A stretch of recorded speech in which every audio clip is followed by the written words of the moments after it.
Well, my fiddle isn't playing quite as well as it usually does, and I think I've identified why. But very briefly, I'll just show you how I check the thing over. And sometimes the sound kind of spits and fizzes, and so that gives me a good clue that I know what it is. But I'll get to that in a sec. Let me just show you, in this extreme heat, sometimes the glue around the seams, particularly where you have your hand, can come unglued. That's quite normal, and just take it to your shop and get your man to sort it out. But the way that you can check for that is just gently tap around the edge of the fiddle, and you'll hear if it's come unglued. It gives a hollow ring. Don't vandalise your fiddle. A gentle tap's enough. Okay, but I don't think it's that. I think it's because I've been tuning a lot. And what happens is that when you've been tuning, the bridge just cockles over a little bit, falls forward, which means that the feet aren't sitting flush to the table.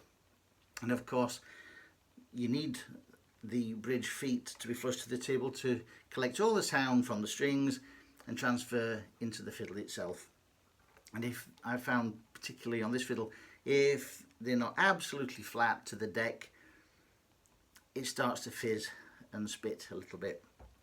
Now if you look at the bridge, the back of the bridge, this bit, this side, should be dead flat and upright.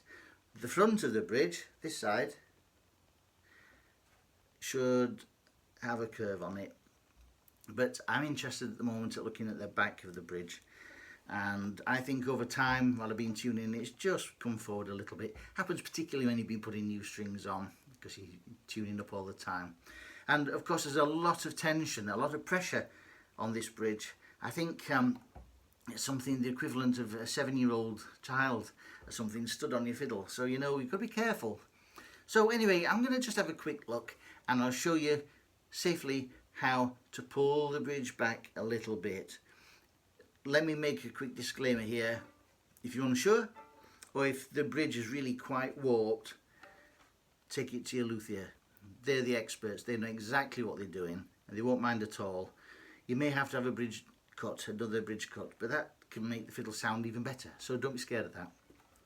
But for the minute, I'm just going to show you how to pull the bridge back a fraction. Here we go. Sometimes. So the first thing I'm going to do is unwind the strings. Quite a lot, actually. Maybe a third. Don't unwind them too much, otherwise the bridge can fall down, and that's a bit of a nuisance. You don't want your bridge to be falling down, but you want to take the pressure out of the bridge so that it's free to move.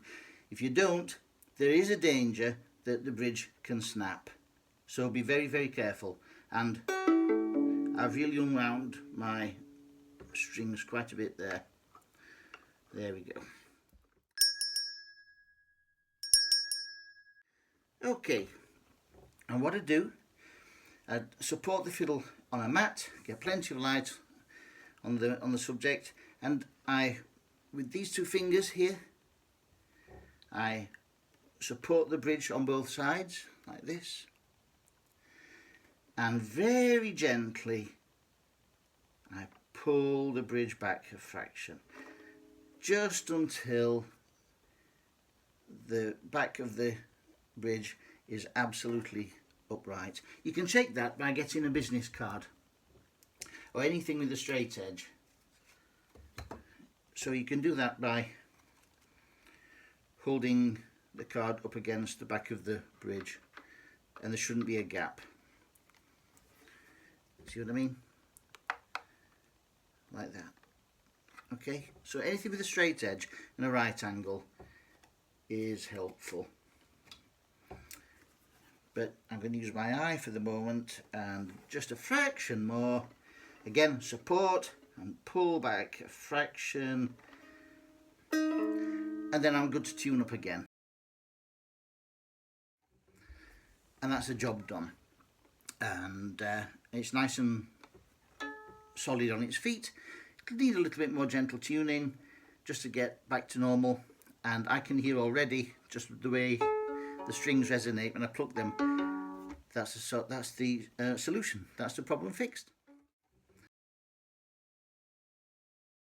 It's dead simple, and it really will get your fiddle warmed up very quickly. You'll probably find that after a few minutes the fiddle's resonating more than you have ever heard before. Let me just show you what it is, because the pattern just repeats.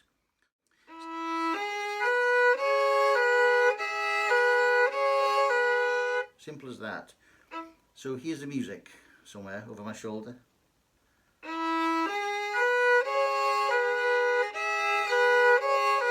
Then I play exactly the same pattern but move up chromatically.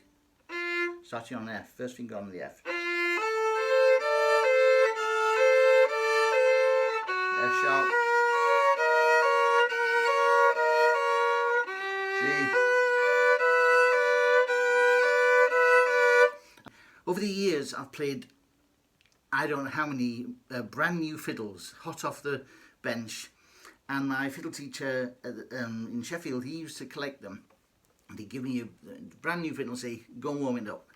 And this is one of the exercises I would use, and it really got them going quickly. Give it a go. Just a few minutes, I think you'll be surprised. Don't forget to subscribe, and I'll see you next time.